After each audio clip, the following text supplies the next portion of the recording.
Throughout my life, I've been drawn to two main things. The first is the wild ecology, morphology, and behavior of marine and aquatic life, especially though of bony and cartilaginous fishes. What makes studying marine life so fascinating to me is how difficult it is to actually observe and study these animals, since they live in an environment that's largely hidden from us and was basically inaccessible to humans until only about 150 years ago. I've been on the path to becoming a marine biologist for a while now. I just graduated from college this past May, and I'll be starting a PhD program in August. The other thing I've always loved are video games, and the incredible worlds they let you explore. Games are amazing because they let you become someone or something entirely different, or you can take on any role and experience a new world from a new perspective. Shaping this world through your choices has always felt like one of the most powerful things games can offer. These two interests really came together for the first time when I got Endless Ocean Blue World for the Nintendo Wii as a Christmas gift back in 2010. The game, developed by Arica, features a fairly realistic, peaceful, and immersive ocean you can freely explore. The game starts you out in the tropical Pacific, but you can visit the Red Sea, the Mediterranean Sea, the Amazon River, and the Arctic and the Antarctic as the game progresses. Since then, other games like Beyond Blue, Abzu, Subnautica, and Endless Ocean Luminous have come out with their own takes on the ocean exploration genre. They all have you playing as a diver, and these games deliver on their own visions. Subnautica in particular is a great game, but none of them quite hit the level of scientific accuracy I've always hoped for. I always felt like the idea that ocean exploration genre could be pushed further with some new mechanics and could better educate people on the current status of our oceans and the behaviors of Earth's marine life. So I decided to try making my own game that fit my vision of what a fish RPG, if you will, could be. I wanted to make a game where you actually play as a single fish or another marine organism and try to survive and live like it would in the wild. For now, Overfished is a 3D single-player PvE game, but I may expand it to include multiplayer later on. For example, I've always really been into the Halo series, and I used to wish you could play as jackals, grunts, or some of the other Covenant aliens, not just humans and elites.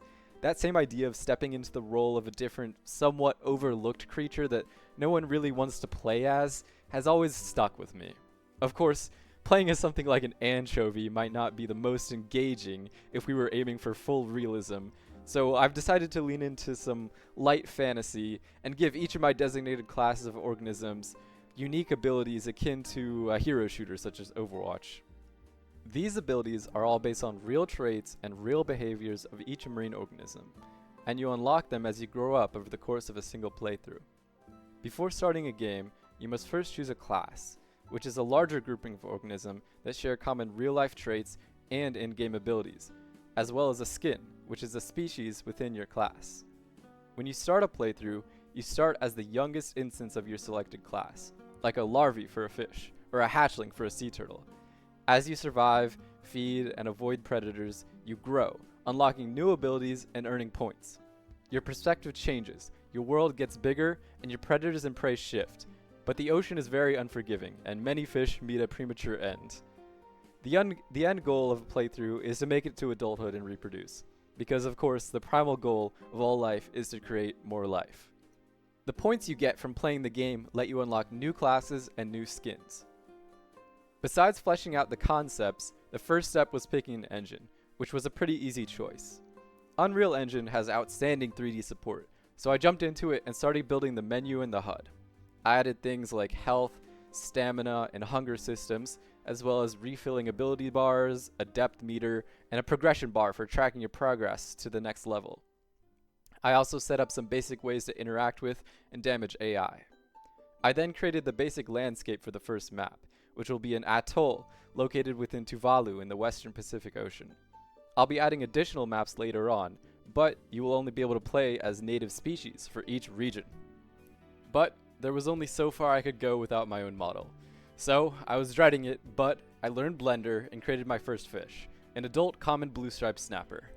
I modeled, baked, rigged, animated, and exported it all into Unreal. Then I set up the logic for the animations to trigger based on button presses, speed input, or rotation input that would work for both the player and the AI. And that about brings us to the present. I've created the basic roaming behavior for the AI, as well as obstacle detection avoidance, and a behavior such that the fish will not go above the waves based on depth. But I'm still working on a lot of really important aspects of their behavior, such as their vision for seeing other fish, and their schooling behavior. There's still a lot to do, but it is really starting to feel like a real game now. And that's about all I've got to share. I'm super excited to see where Overfished goes next. And if you're interested in helping out or just want to chat about the project, feel free to message me. My Discord is in the description. Thanks so much for listening. I'm hoping to have another devlog out before the end of the year. Thanks.